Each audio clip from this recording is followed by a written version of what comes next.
Je voudrais rappeler la présence d'un philosophe des Lumières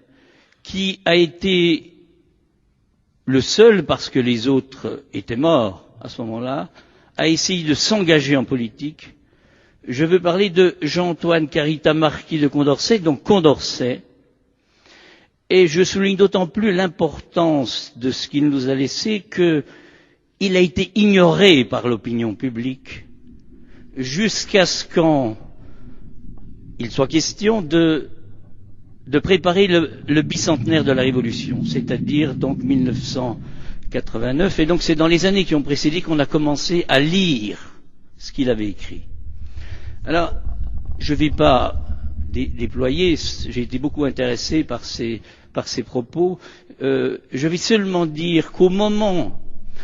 d'effervescence, il se méfiait beaucoup de ces moments d'effervescence. Vous savez, son conflit avec Robespierre là-dessus, il était tout à fait pour la dimension de l'instruction, instruo en latin, c'est-à-dire bâtir couche par couche, de telle façon que dès que le savoir arrive, toutes les couches qui sont déjà mises en place sont à nouveau restructurées. Et un des mots-clés qui a opposé Condorcet et Robespierre, c'est la différence entre l'instruction qu'il appelait publique, parce que c'était la République, la res publica, qui devait la délivrer, et l'éducation qui, au moment de la Révolution, était effectivement proposée sur le modèle lacédémonien, c'est-à-dire spartiate, et qui était celle où d'emblée on reconnaît quand même quelque chose du côté du dux, du chef. L'instruction étant la République, l'éducation pour Condorcet se passait dans la famille. Alors, je vais vous lire simplement une phrase qui, dans ce moment d'exaltation extraordinaire, qui est celui de l'été et de l'automne 1789, où, dit-il, et tout le monde a pu le vivre, ceux qui étaient présents là, je ne pensais pas que ça se terminerait effectivement par la terreur, et tout le monde s'est rendu compte que tout ce qui pouvait être à l'état de rêve dans les années qui précédaient, tout à coup devenait possible, et que était rédigée cette déclaration des droits de l'homme,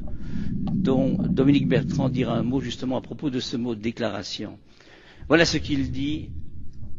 Il insiste bien sur le fait que ces reconnaissances des droits est tout à fait important parce que c'est l'unique rempart des citoyens contre les lois injustes que les représentants pourraient être tentés de commettre, est le moyen le plus sûr pour que le peuple puisse jouir de la liberté. Et il aurait aimé qu'à cette déclaration soit adjoint quelque chose, ça n'a pas été fait, soit proclamé, déclamé, proclamé, réclamé, et voilà la phrase: la liberté de faire de ses facultés tout usage, la liberté de faire de ses facultés tout usage, qui n'est pas contraire aux droits d'autrui. Voilà, je vais m'arrêter là-dessus. Vous semblez opposer dans vos paroles Condorcet et Robespierre. Il est même tout à fait important à la fois de prendre la mesure de ce qui les rapproche et de ce qui les différencie. Parce que c'est vraiment, comme vous le dites, quand on peut y arriver, quelque chose qui renvoie à ce que vient de dire Claude Maillard avant, c'est-à-dire quelque chose qui pose la question de notre perfectibilité. Je crois que l'approche était différente parce que l'histoire était différente, au sens où Condorcet vient d'un rapport au savoir, d'un rapport à ce qui est insaisissable dans le savoir, c'est-à-dire les mathématiques. Tout démarre de là avec cet homme éclairé, cet homme des Lumières. Robespierre ne vient pas de là, il vient d'ailleurs. Je crois qu'il a une carrière, une formation juridique, et on est tout à fait dans l'actualité, justement, dans l'actualité de ce qui peut se passer actuellement. Le rapport au savoir de Robespierre, de Robespierre, je serais plus pour le poser comme étant quelque chose qui permettrait que soit dispensé à celui qui va être défini comme étant le citoyen des notions qu'il va recevoir dans une certaine acquisition pas très active. La façon dont Condorcet, qui s'est coltiné ce qui ne cesse d'échapper, et là on est très proche de ce qui se passe dans ce qu'on appelle l'expérience du transfert, ce qu'on appelle le réel avec Lacan, pousse cet homme à mettre au premier plan l'importance de ce que, au moment des Lumières, on appelait les éléments du savoir, c'est-à-dire le fait que tout être humain a la possibilité, parce qu'il a en lui une faculté qui s'appelle la raison, et c'est pas le culte de la raison justement de Robespierre, là il y a autour de ce mot-là on peut dire quelque chose, qui est que cette raison peut permettre, chacun à sa façon, non seulement d'acquérir des connaissances, mais comme je le disais tout à l'heure, de faire en sorte que, sans qu'ils s'en rendent compte, les éléments déjà acquis du savoir, par eux-mêmes, soient remaniés, et non pas par quelqu'un qui sait et qui explique comment ça marche. Donc je crois que c'est autour de ça qu'il y a quelque chose d'important. Donc votre question est tout à fait importante par rapport à ça, ça permet de bien préciser les choses. Et je crois que personnellement, c'est ça qui m'a beaucoup intéressé. À la fois la ressemblance et,